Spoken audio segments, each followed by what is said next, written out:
a lot of people these days want instant gratification, right? Again, you're going to have to, know right up front that there's that really doesn't exist in the world, right? Not when it comes to dreams and big things, right? Instant gratification is going down and buying something. Okay, I got my widget and instant gratification, right? Dreams aren't instantly gratified. You got to do the work.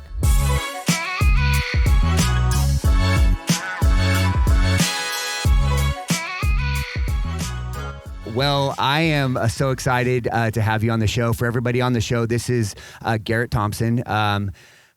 I just have such a deep appreciation for you for a lot of reasons. One, as some people listening might know, but other people might not, you were one of the owners of Strive when I was given the opportunity to buy the gym. And from the get-go, you just showed up in my life as someone who was fair and reasonable and had values and character. And one of the things I love about you is how consistent you are. You always show up in that way when I have conversations with you or when you've acted in any way. It's just such a consistent, steady force in my life. And so I just have a deep appreciation for you, man, and I'm super excited for you to be on the show. Well, thank you, Athan. Appreciate that. It's very humbling. I don't tend to think of myself that way. That's just what I do. That's just part of my life, being very fair, being very ethical, and just doing what's right by myself, and that ends up being, doing right for others. So that's just how I try and live my life. So I appreciate all the compliments, but again, it was just how I try and live my life. Yeah, and I think that's why it's so special, because you're not trying. It's just really who you are. And so, and I think everyone who knows you feels that way. So thank you again. Yeah, of course. Yeah. You and I often kind of get to chit-chatting in the gym and stuff, and we have some great conversations. And so the last one we were talking about was kind of like optimizing health. You were kind of talking about, we were talking about wearables, and you were maybe going to delve into that. And so it kind of makes me, one of my curiosities about you is like, what does optimal health look like for you? Like what does that look like? So optimal health for me is really just being able to, live my life the way I want to live it, being active, playing with my kids, being an example for my kids, and just being able to be active as long as I can, and to be able to live out my life, holistically, not having any limitations based on either health or physical ability or, not being able to do something because of those things. So that's really optimal health. Am I perfect? No. Right. Like last night, like it was like, man, it's Saturday night, my wife needed to go out. It's like, run by Dairy Queen, get some Dairy Queen. Right. And so, optimal health isn't just being in the gym every day. It's not eating your broccoli and celery and carrots and protein. Right. Like it's optimal health as in the physical and the nutritional, but also just in your mental state, like enjoying life. I work hard in the gym. I work hard during, a lot of times, watch what I eat, try not to eat processed foods, all that stuff that, all the doctors and people tell you to in the health and industry, but it's also, not beating yourself up about, going and having some Dairy Queen, going and having, I'm a Fruity Pebbles guy. I love Fruity Pebbles. It's probably almost a bad thing at this point. I could eat a bowl of Fruity Pebbles every night, for dessert, but really it's, not beating yourself up about that and not getting in your own head, and saying, oh, you did this wrong, you did this bad, right? So it's kind of a whole picture, right? Like doing what you can, being conscious of, the choices you make, right? And you go, okay, well, I shouldn't make this choice every day, but I'm going to splurge because I worked hard, and, it's not going to kill me to have one, Dairy Queen Blizzard, in my life. So it's just being conscious of the choices you're making, for the present and for the future, right? And so you optimize your health. That looks something different for everybody, right? And then once you reach that phase in your life, it's like, okay, you need to redefine optimal health for you, right? We know what's optimal health from, the science and the doctor standpoint. It's all these things. And has anybody really reached optimal health if you set your standard to that, right? You're always going to fail, right? You got to set yourself your own little benchmarks. Say, hey, I've reached optimal health for me right now, right? Right. Yeah, I think, and I couldn't agree more, because I think there's what people struggle with to have a distinction of is the difference between, number one, health and performance, and then optimal versus peak. Right. And I think where most of us, even the average Joe like me, who a lot of us get caught up into, I'm gonna get healthy again, and their mind state jumps right into peak, right? I'm going to jump into almost like being like a professional athlete. I need to hit the gym 5 days a week, and I'm going to start slinging weights and get huge muscles and get super skinny or whatever. Yeah. And to me, that's not health. No. Health to me is what you were alluding to, is being well-rounded, right? Being able to do it all. And not being limited, like the minimizing the number of limitations that you have, which I really like. We talked about yesterday, longevity, and you kind of mentioned it today. It's like getting on into my life, being able to still do the things that I did when I was younger. Yeah, and for sure, 100%. Yeah, and so I really appreciate that, and I think that's a important distinction, and I see that in your life all the time, because I noticed that even through seasons, your family all your family's into sports and all of that stuff, and so not only just like the weather seasons, but like seasons of life and seasons of the year, your engagement with even your own physical activities adjusts based on that, and that's healthy for you. Yeah, I was just having that conversation the other day. Is like, okay, this season's like, I'm not able to get into the gym, but about one day a week. This week's been an anomaly. I got in 3 days a week, right? But I'm doing stuff at home, right? So it comes in peaks and valleys, right, with the seasons and what's going on in everyday life. And it's just being conscious of that, hey, I've got this change happening. I got to do a little extra to get myself somewhere, or do something. I was having this conversation with Philip Cole, actually. I've followed a little bit of his little weight loss goal and stuff like that, and he's been running and everything. And I was like, man, it's all about the seasons, right? You got peaks and valleys. Some seasons are better than others, right? But it's getting back on track. And again, it's being aware, being conscious of that, hey, I've got these seasons, I got these changes happening, and I just do what I can to adjust your life. And it's about how fast you realize that and how fast you adjust, right? You can sit there and go, make excuses. Oh, I'm super busy. Football season started. I got football games and track, cross country meets. I can't make it to the gym, right? But that stuff's happening. You're going to have to make a change, right? So just change and adapt. It's an adapting to your physical surroundings. I couldn't agree more, and that's something I talk to people about all the time. And one of the things that I like to say, one of the mantras I say, is all the greats adapt. Anyone you've ever noticed and you consider to be great at anything, they have and had the ability to adapt to their environment and make changes when needed. And I agree. Like when part of where people get so rigid in their habits and their routine is like, okay, this thing's working for me, and then one thing changes in their life and it completely spins them out, and they're not able to keep to those habits, rather than saying, okay, my schedule changed a little bit. Let me adapt to these habits. Let me still keep doing these habits, but let me figure out how to work them differently. Yeah. Don't get me wrong. I love the routine. And early on, that's your base. You got to have that. I got to have the routine. I'm a very routine guy. Do pretty much the same stuff every day. And, it was hard for me at first, right? Like before I had, no kids, I was working out. I could just go to the gym at will, do whatever I wanted. Started having kids, they were young. Again, I could kind of go to the gym at will. But once they started getting busy and life getting busy and practices, I was struggling to get to the gym.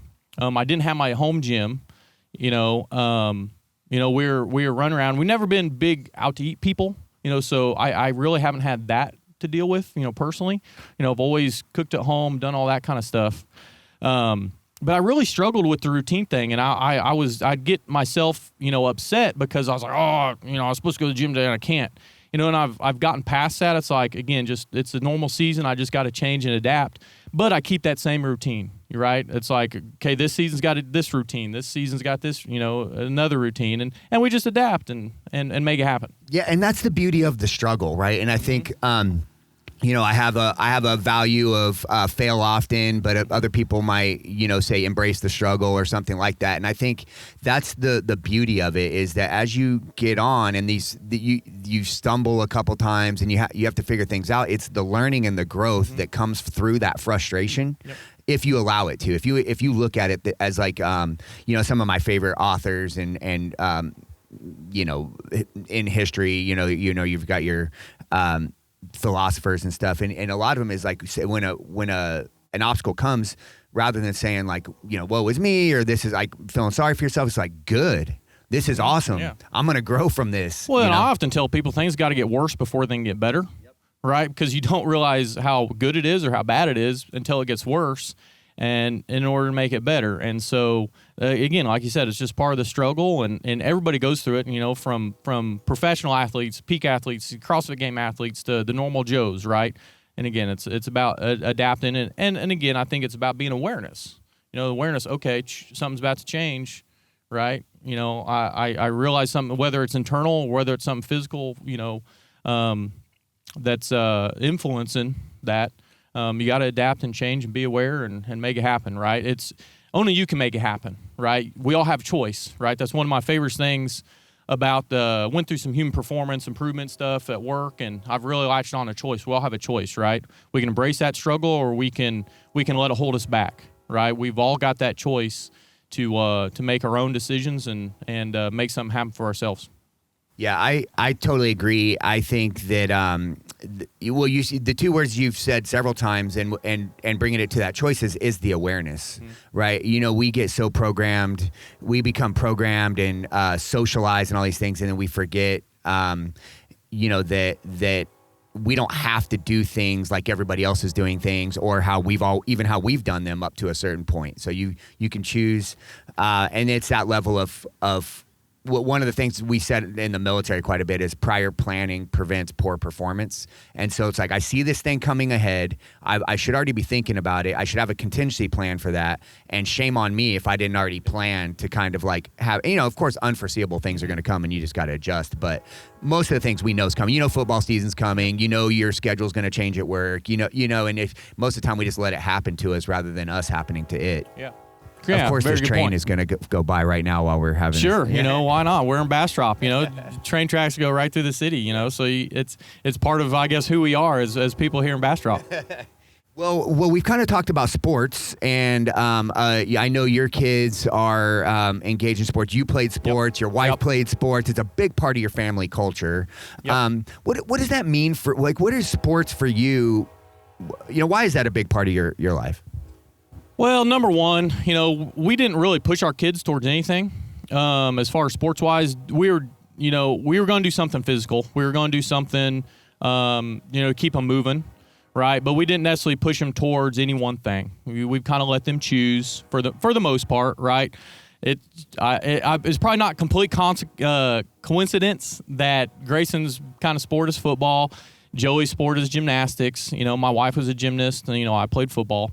And so we really didn't push them toward those sports. They just kind of found them. We talked about them a lot, and they both liked them. What's important to me about sports is the team aspect, right? I see it now in at work and in I would even say society at some point. I can almost pick out people that weren't on sports teams. Kind of their behavior, kind of how they interact, kind of their social being, if it's how they make decisions even, whether it's for themselves or if they're more about a team decision and a team, success. So that's why I think it's team sports in general are important to me, because it just manifests so many more things in life and in the future than just being on that sports team for that that short time in life that you can be part of it. And so even like gymnastics, people are like, oh, well, gymnastics is an individual sport. It's a huge team sport, right? Like, those girls right now are, they haven't even really got to the point where it's like all about me and my performance. It's about cheering each other on and making sure that they do well and the team's doing well. And, to stand up on that podium as a team and hold up that banner, you all accomplish something together is big. So, I think it just goes, into life is what you can achieve as a team, together. And, that's just huge for me. Yeah, even individual sports. I'm so glad you said that, because that's my belief in it also. You see parents and you see coaches who make it all about winning. It goes back to what we talked about, like peak performance versus health and wellness and being holistic. And it's like, it's for kids especially, and even as adults, it's an opportunity to learn life lessons doing something fun. It's a little bit of a safer environment to try some things, take some risks, learn, grow, develop, build some character, build some values, and contribute to a team or contribute to others. And so often we see with kids, it becomes about something not that and unhealthy. Well, and it teaches you loss, right? It's and how to handle that, because I tell my kids all the time, the world's harsh, right? The world's not forgiving. You're going to have to learn, and we keep going back to adapt, but you got to adapt to it, right? And so, we've been very fortunate here. We've had some very good football teams, from flag to 7-on-7 with my son. But we'll go playing bigger tournaments with more talent, and then we'll suffer losses, right? And it's very humbling for those kids, because they're on top of the world, and it's like, hey, remember this feeling. You don't want this feeling. Again, you know what it takes now to put in that work, to do the work, right? Do the work. You guys had done great. You've been putting in the work. You've been winning, having that success. You feel that success, but now you've also felt the loss. And like you said, a safe environment, right? When you get out to that, into the real world, right? The losses are harder, right? And they're harder to bounce back from. In some instances, it's about you and your choice and how you take that loss, right? If you're going to, crumble and go hide in the corner and pity for yourself, or if you're going to say, hey, okay, that was humbling. This is the new benchmark. I gotta go and do some more work. I gotta better myself in order to get back to that point. And so it's very good for children to learn at this age. And I think we're seeing some more of that in society, right? Yeah, and I think it's good for adults to help their kids in those areas too. It's good for not just kids. I mean, kids, traditionally this is where they do it, but for adults too. And I love what you said about like going to these bigger tournaments, right? And again, that's in sport. But another way of saying that is like getting uncomfortable, stretching yourself, really putting yourself in situations where you could lose. There's a good chance you're going to lose, and not enough kids are willing to do that. They're afraid to. It's easy, like you said. Like if you just want to win all the time and feel good about yourself, go pick some low-level league somewhere in something you're really good at that you don't really have to practice that hard at. And sure, you'll dominate people and feel real good about yourself. But are you really growing? Are you really getting better? Exactly. And so what I often tell people is like, when you're failing, that's an amazing thing, because that means you're stretching yourself. You're putting yourself on the line. And there's so much growth that comes out of it, as long as you don't let it defeat you. And like you said, go run in a corner and hide once it happens to you. Yeah, and that's why we do it, right? We want to, benchmark ourselves. We want to, push that, optimization, and peak performance we've talked about, but you got to get out of the bubble, right? You got to get out of the bubble, and through struggle, through, what's the word I'm looking for? Through a little bit of challenge, that's how you grow. That's how you get better. Again, we could all stay in our small little bubbles and, feel good about ourselves for, dominating or being the best or whatever. But until you, break out of that bubble, break out of the shell, see what's out there, right? You're never going to know, right? And you're never going to grow, like you said. And can you really then, be your optimal self if you're not continuing to challenge yourself in that way, whether it's physical, whether it's mental, whether it's work, whether it's in the gym, all aspects of life. You got to get outside and embrace the struggle and challenge yourself in order to grow. You have all this experience and wisdom and things that you've developed in your life, and I know you're a leader at work. You're in a leadership role now. You've moved up in your organization. Are these things that it's sometimes it's a little harder to get adults to do this stuff? When you have influence over kids or age on them, and but are these things that you're trying to apply at work or that you also tap into there? Yeah, of course I try to. And first, I'll start off by leadership's not a title, right? Everyone's a leader. From the frontline employee to the CEO if they want to be, right? It's a choice. It's a choice to lead, and so it's definitely not a title. But I feel that I've tried to lead my staff, and from when I was a frontline just worker. Sitting there, I'm a desk jockey. I sit at a desk every day, but trying to teach and learn and mentor people, and share the information I have. But yeah, it's something I try and do at work for sure. Again, I'm not perfect. I've got a lot of leaders around me that have helped me be successful. Surrounding myself by people, around people that are leaders. To help me be successful personally, but also the organization. Right. And, I'm only as successful personally as my team is and organizationally. And I couldn't do it without them. You got to have good people around you. And I've got a lot of good people around me. I'm very fortunate for that. But yeah, I try and apply these same things and some of the same phrases I've used, here today, talking with you, I use with my staff, at work. So it's not something I turn on and off. It's, again, I feel I'm very genuine and I'm just who I am, whether I'm sitting here in front of you at the gym or at work. Yeah. And one of the things you said about leadership, which I really find important and is a distinction between being in a role of authority versus actually being a leader. And, different people will tell you different things about how that actually manifests or why, how people apply that or execute on it. But you said something that resonated with me, and something the way I try to live is as a leader, as a person of in a position of influence and things like that. It's not about what everyone can be doing for me. What you working for me, it's like, how can I serve you in a way that helps you to do your job better? Because none of us make it if we all don't make it. Yeah, servant leadership. Yeah, and I think that's important. And I even look at that like at being an owner of a gym. Like some gym owners are like, I own this gym, I make the rules. You're gonna do things the way that I want to, or I'm gonna force you into my box. And my perspective is like, I work for you.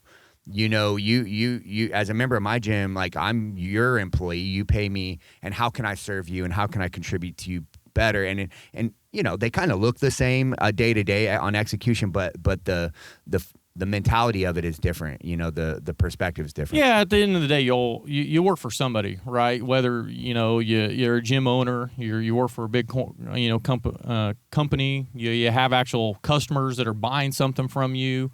You're always working for somebody, right? And you're serving somebody, right? And if you can realize that, again, going back to awareness, realize that, I think you're just going to be more successful. That you report and work for somebody, no matter what. Yeah. So going back to we were talking about personal growth and optimization. Are there things that where your areas in your life you're trying to grow? Anything like we all, well, I think some of us don't actually, but like a lot of us have an area where we're struggling or we're trying to grow, or we've got a desire to get better in. And I'm just curious, do you have anything like that? Yeah, it's not funny you brought it up, but I would honestly say I'm in a little bit of a rut, right? I've always been really driven, really seen what I want in life, and been able to go get it. Whether it's been in my career or in the gym, right? And so I would say I'm a little bit in the rut, trying to figure out what it is I really want to do. I know what it is, but it's figuring out how to get there. One thing that I as far as self growth and for myself is I would really like to work for myself, right? I'm have a desire to work for myself, own my own business, kind of somewhat call my own shots, kind of like you say. And it's I look at you, having been a small business owner, the struggles you go through, being small business, and a lot of our friends and stuff at the gym, but I think there's also a lot of growth that comes through that, right? And that's just one aspect that I'm looking at growing myself and seeing how I can figure that out and start my own business and kind of work for myself and doing my own thing, right? The way I kind of want to do it. Yeah, I love that. And I anyone who's ever owned a small, which you have actually, you owned the gym before I owned it, so you've owned a small business. I don't know if there are others, but anyone who's ever owned a small business knows the struggle and how difficult it is, and you have these dreams and aspirations of making a great, what a lot of people consider success is financial, right? I don't consider I don't care about money. Yeah, but that's part of the struggle, right? I got a very good job, a very good stable job, and that's part of the struggle for me. I got retirement, all those great, wonderful things that people talk about, and people would be like, "Why in the world would you want to give that up?" And it's about growth, and it's about embracing the struggle. Well, yeah, but what comes with that struggle for me is the self-actualization. There's so many rewards far above beyond, other versions of success that I wouldn't trade for the world. And I think now that I've primarily been a small business owner full time for all these years, is I can't imagine. Sometimes I toy with the idea of, but my life would be a lot easier if I just went and worked for some big organization that paid me a lot of money and I just clocked in and clocked out. But that's the thing. Like I think you've realized there's so much more for you, right? And that's where I'm at. I was like, I've done well for myself. I've learned a lot, from people. Now it's time to take that next step, right? I tell my wife this all the time. There's something bigger out there for me. There's more out there for me. I need to figure out what that is and how to get there and keep working towards it. And so, there's other little things that I want to do, right?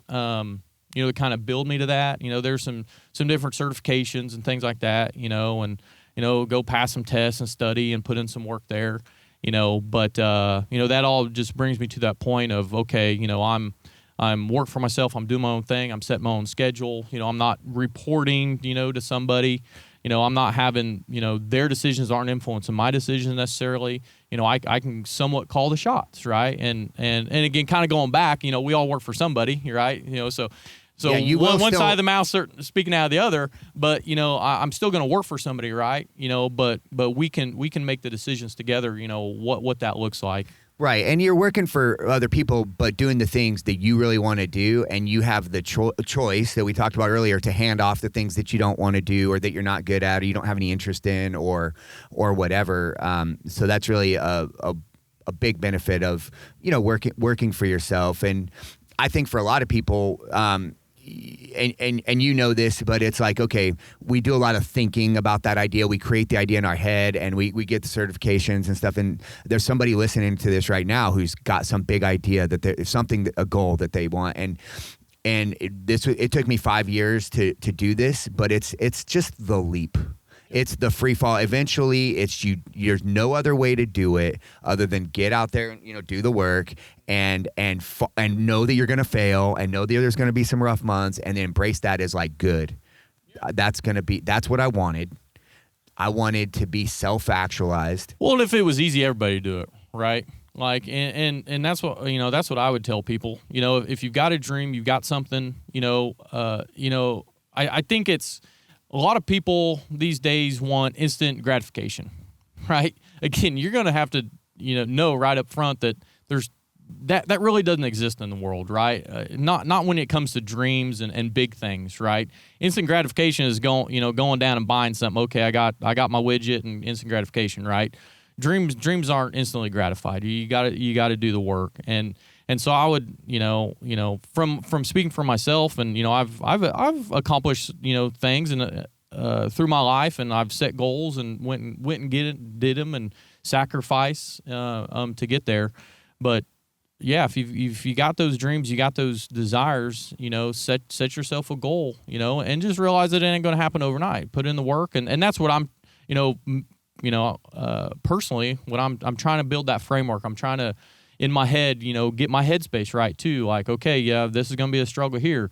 We've set I've set myself up to a certain type of lifestyle. Okay, am I going to be able to maintain that while I reach this next goal? Are we going to have to take a step back? In life, it might be financial, it might be, doing something right in order to embrace that struggle to get to the next step. Sometimes you got to go, work, go down in order to get back up, and you don't realize how far down you're going to go. You don't realize how far up you're going to go.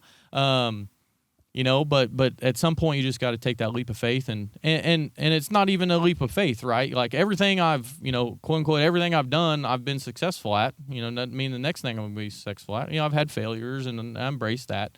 But in generally, I feel like I've been pretty successful, whether it's financially, whether it's raising a family, whether it's, taking tests, certifications, whatever, right? And I have confidence that, I can be success, but you got to also set yourself up. There's like an undertone of what I'm hearing of what you're saying, and I know it's true for me. There's a difference between, okay, like making a living, having a job, and then there's like having a purpose, and when you choose your purpose over the comforts that come through a job, and then at the end of the day, even like when you've chosen a purpose, that's hopefully something that sticks with you. Well, maybe not always. You can choose different purposes in different phases of your life, but then like you're always working on that, and it might have nothing to do with a career, but it's Simon Sinek's why. Right. If any, I'm sure some people listen to this. I know you're aware of Simon Sinek, but he his big thing is finding your why, your purpose. Start with why. You got to start with why. Yeah, it's a book. And he talks about it. Go watch his TED Talk, all that stuff. He's been actually somewhat of an inspiration to me too. It's finding your why, and you got to have your why. What is my why? I honestly still don't know what my why is. Right. I ask myself that question. I think about that. Quite often, but I know there's something greater for me out there than, working the 9 to 5, there's got to be a better way. There's, I tell myself all these things. What's my why? So, you got to continually hunt that, and your why might change from time to time, and just keep tracking that down and stay on the hunt. Yeah, it took me a long time to figure out my why too, and sometimes that just comes with years of kind of figuring some things out. But when I finally figured it out, I went to a seminar one time. It was like a weekend long seminar, and they led us through this activity, and they basically I don't remember all the details of it, but the big picture of it is they said, okay, take a look at all the different things that you've chosen to engage yourself in over the years. So sports and certain jobs and career fields and stuff like that. And then try to figure out what do all those have in common. They took us through a process of figuring out, well, what's I think they called it the thin red line or a thin red thread or something like that kind of sewed all those different experiences together. And once I was able to identify that, I was able to kind of pull out of, even the military, which set me up for success in a lot of ways. I always felt like that wasn't going to be like my purpose in life, but there was things about it that I chose to do that I really loved and why I've stuck with it all this time. And so I've been able to kind of pull that piece out. And that was like that awakening when I was able to say, oh, here's the common thing about why did I play sports and why did I, and so that kind of led me to my why. And now I'm able to, in all things, I make all my decisions based on your why, on my why, so I love that. There's been something I've been wanting to ask you for years now since, So in 2017, you were I mentioned it earlier, you were one of the owners of Strive, and in our negotiations, without sharing any details of those, I will say one thing is like one of the things that you said is like, I want to continue to be a part of this community. Like that was like one of your like terms. And I was like, that's when I knew, like I already liked you before that, but when that was part of your negotiation, I was like really like touched by that. And I've always wanted to ask you why. I never asked you why. Like why was that one of the things that you really wanted to negotiate for? I mean, probably just seeing it grow, right? I wasn't in from the ground up. I wanted to be part of I played team sports, right? Played through college, got done with college sports, joined a couple global gyms. There wasn't that team mentality, going there and being a team, right? Once I found that, right, back with Strive, back in, I think it was I joined Strive in 2013. They opened in 2012, right? Again, not at the ground floor. Had been watching them grow. I'd been wanting to join a CrossFit gym or find a CrossFit. I'd been searching in Austin. I couldn't afford it. In Austin, I was working in Austin. I was like, man, just looking at the financial aspect, and even when I joined Strive, I was like, man, whatever, it boiled down to like $10 a workout or something like that. And I I was like, man, I can't do that, and so I watched them as they kind of grow, watching on Facebook or whatever. I drive by, the people do the drive by the gyms, right, and see people working out, right. That was me searching, and so once I found that, right, once I and really my aha moment to finally join Strive was we went to lunch at Mighty Fine. I'd never been to Mighty Fine. They're, oh, this is amazing. I spent like $14 on a hamburger that was just okay, that I could have got at Dan's Hamburgers for $7, right? And then I was sitting there going, I'm going to spend $14 on this one meal for instant gratification that I didn't even get that gratified from, but I won't pay $10 to better myself. That was kind of my aha moment, to finally join Strive. But once I got there and met the people, and I felt like that team were going and clanging, banging. We had the same, the same purpose, I guess, when we walked in there. I could relate to them. They're wanting to better themselves. They were wanting to get stronger. The sense of competition again, right? That's a whole nother thing I've talked to several people about, but as humans, our desire to compete, whether you think we wanted to compete or not, but having that back again from, all those days of playing team sports and playing football, is being with a group of people that had the same, purpose, the same, wanting to get in there and better themselves, and just being part of that.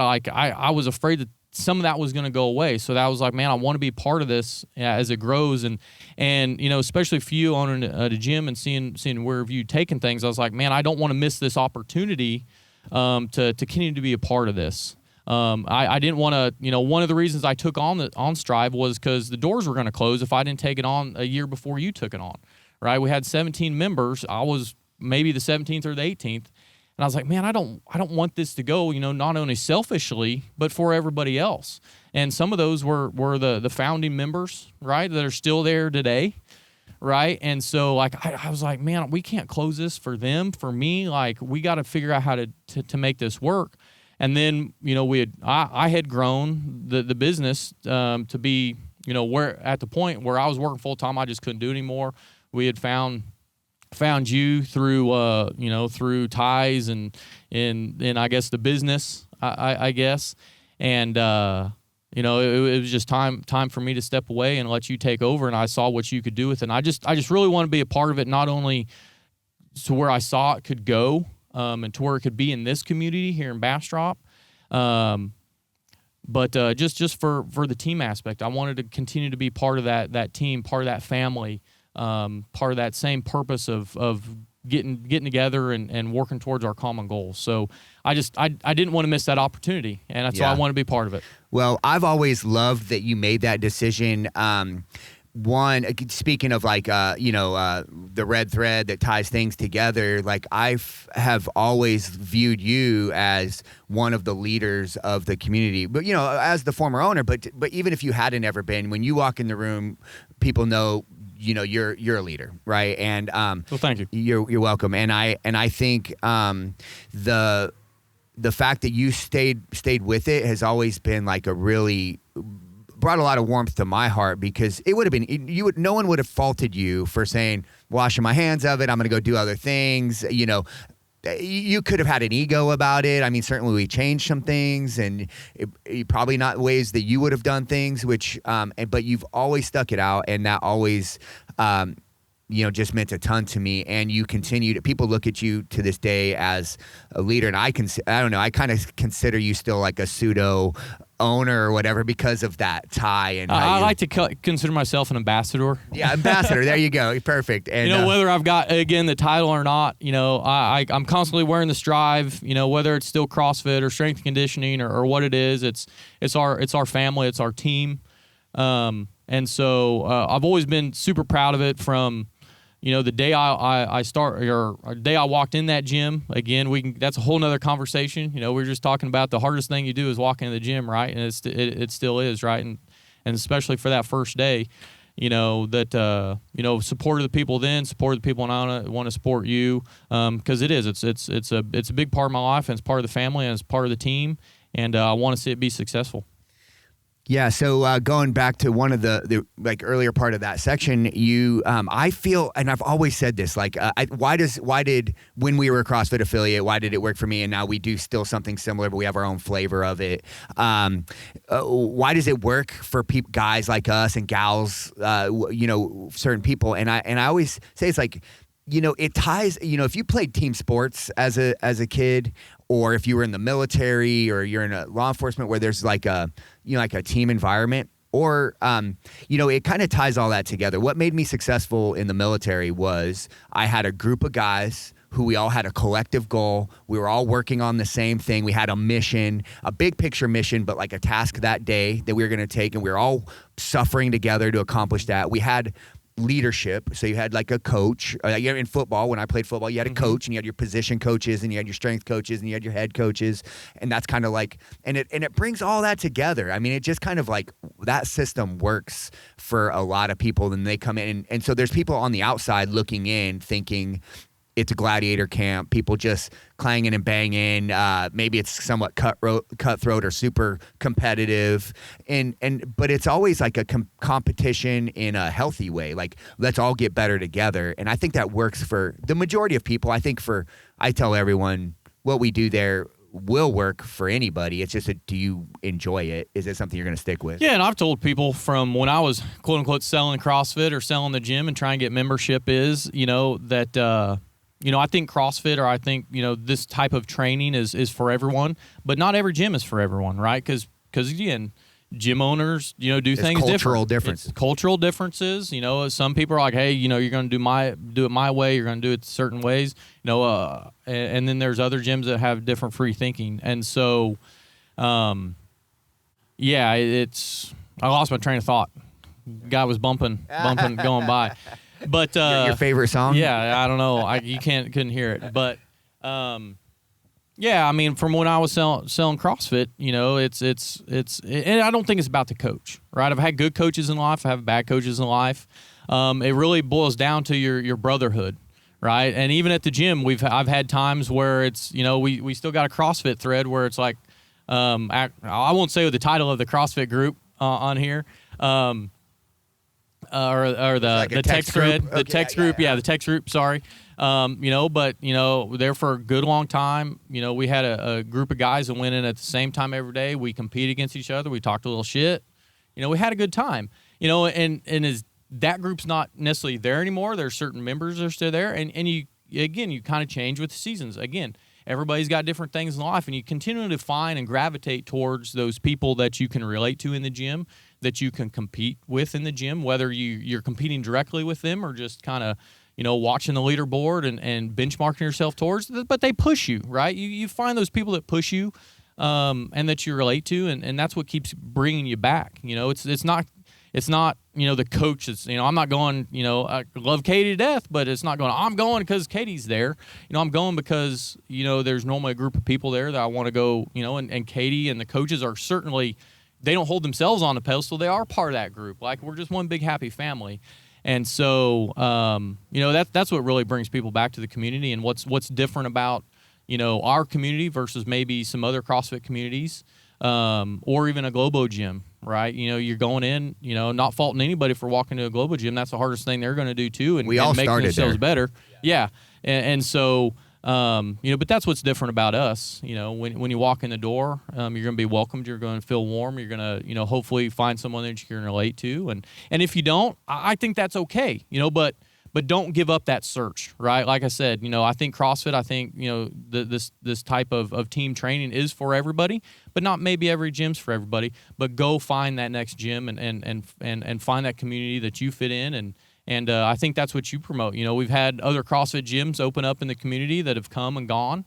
We're still here, but it's if they're promoting that kind of thing too, the team, that's better for us. Right, because again, that gym might not be good for them, but ours is, and vice versa. Right, as long as we're getting healthy together as a community as a whole here in Bastrop, I think it's good. Right, and as long as you're prioritizing what's important, like I'm in this business not for any other reason to help people to be healthy and be their best self. So again, if my place isn't working for you, no issues. let me help you find somewhere that does Yeah. work for you. And I've many times referred people to other gyms for various different reasons with no issue at all, because my perspective on everything has although I have been in many competitive situations, whether it be in sport, in the military, in my career, I've never looked at it like competition. I look at it like collaboration. Like when you are somebody that's maybe gonna beat me out in a particular opportunity, or you're gonna get an opportunity or make some money that I'm not gonna make or whatever. I love that. I'm like, great. I want you to be your best, because when I beat you, I want to know that I beat you at your best. I'm not looking just to be competitive with you or to stomp you into the dirt. And I need you to do better. I need everyone around me to be better so that I can be better. Yeah. It raises all of us, and that's part of the environment that I think in our facility that also works. But some people just look at it different, like, I don't ever lift as much weight as Garrett does, and so like I feel bad about myself. And I'm like, no, awesome. That gravitational pull, the more weight you're lifting now, maybe I won't ever lift more than you, but I'm going to lift more than I am currently. You're going to lift more, right? Yeah. And I think that's the mindset, right? Like the mindset of, and you got to realize that I don't want to compete, but you are competing. If you're thinking about, and you're looking at someone that's either fitter or lifting more than you, right? But I don't want to compete. You're competing just by noticing it. Just realize and do it for, and realize it and to challenge you and push you. Do it for the right reasons. Do it for the right reasons. And guess what, right? Like I'm a competitive guy. I see you pushing to push me. It's going to push me to make me even better, right? And it's just this cyclical thing that goes around in the gym. And again, it comes in waves and seasons. People come and go that challenge you and that kind of thing. But that, again, that's what's great. Like we're all pushing each other, right? And are we ever going to reach, the peak, like you said at the beginning of this, your peak performance? I'll never reach my peak performance. Well, you never know, right? Well, I never know, but I've got big dreams, big aspirations. But you also got to come down, humble yourselves, right? But I don't ever want to stop being pushed, right? And am I going to lift the weights and do the times, the numbers that I did when I was 30? I could. Right, it's about that push and the season and the dreams, the peak, the what you got going on. It's just about priorities. But it's coming in and pushing each other. Whether that's again lifting a certain amount of weight, a certain time, anything on the leaderboard, or just pushing ourselves again on the personal side. Hey, Athan's jumped off on these huge business adventures, and they come with challenges. You're going, I can do that too, right? It's not only just the gym, the physical piece. It's connecting and relating with those being people a human being. and challenging each other together and using that collaboration. I love that. Well, we could, like I said, I knew that we could, we can probably go on chit-chat forever and ever. But is there something that you came on to this? I didn't give you any agenda or any questions or anything. Was there anything you thought I was going to ask you about that I haven't asked you about?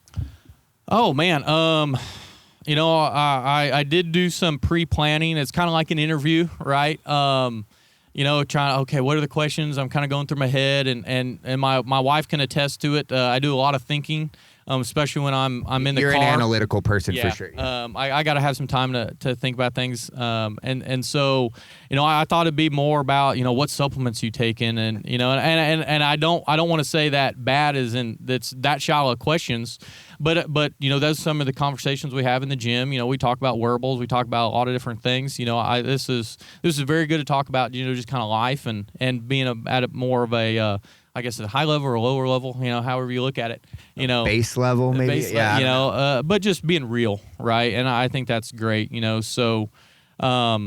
Yeah, you and I like to nerd out. Like we'll talk about supplements and we'll talk about when we talk, a lot of people think about human optimization, they're thinking about, optimizing my nutrition. And you and I, when we catch each other at the gym, we do talk about that a lot. I think maybe I didn't ask about it because I kind of already, we've talked about it before. Yeah. Are there any supplements you're taking right now that that you're loving or the basic stuff, I multivitamins, with obviously we've upped our magnesium, zinc, vitamin D with all the COVID, stuff going on, but really just try and, eat healthy. That's the base of it. We don't eat out, but we do supplement, the whole family supplements with some extra vitamins and minerals, that kind of stuff. I've always taken creatine pretty much my entire, I guess, fitness life, off and on times, do that. But, promote protein, whether it's, by natural sources or supplementation. So, I think all those things, I think everybody probably needs to be doing anyway, with the health benefits of all those things. I don't take anything special, I guess, or really extra. And so just really trying to take the meet the basic needs of your lifestyle right there. Yeah, and I think when I'm coaching people on nutrition and things like that, I think that based on like modern times and like how we eat and how food's processed and stuff, there's some things that I think most of us should be taking, and then there's things there's been so much empirical research on that you kind of just got to take because it's been proven time and time again in various different populations and creatine's a good one. Mm-hmm. I mean, it's the most researched supplement out there. It's like kind of like if you're not taking it, it's got like 11 benefits, and if you're not taking it, are you losing a lot? No, probably not if you're eating well and training and everything else. But there's an edge. And at the beginning, at the start of all things is the nutrition, right? You can supplement, you can vitamin, mineral, you can spend hundreds of dollars a month. You can waste your money. You can waste your money if you're not starting with the basics of eating healthy, what you're putting on your plate, or what's coming out of a wrapper, or a box, right? If you're not fixing those things first, then supplementation, is it gonna?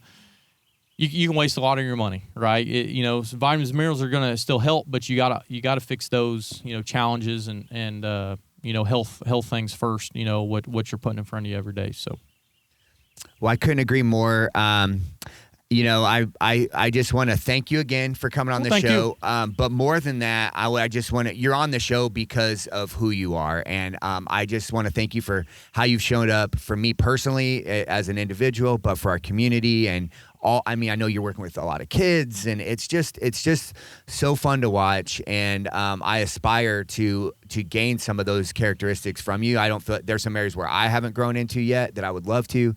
And you're just really a huge inspiration. Well, Athan, so I feel the same. Since you've came into my life, I've seen you do things in your life and grow, and the challenges you've taken on, and you inspire me as well. And so I just feel blessed that you've come into our life. It was none of my doing; it was my other business partners doing. But God works in mysterious ways, and I think we're still building our relationship and together. And I just love seeing you challenge yourself and grow. And I'm thrilled that you're here, sitting in your backyard in this beautiful community. You've just added to our community.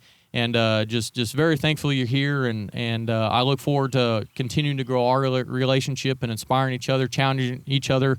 I think I've yet to beat Athan in a CrossFit Open workout, and so that's definitely not true. And so he continues to push me not only on the personal side but on the physical side too. So personally, I just want to say thank you to you for coming into my life and doing what you continue to do and inspiring me and inspiring so many of us in the gym as well. So thank you again for having me and what you do. Absolutely. And being you. I'm looking forward to getting back into that 4:30 class. You want to get off these orders and just slanging some weights with you, man. Let's go claim bang. Let's go do it. I appreciate it, man. Have Thanks, a good sir. one.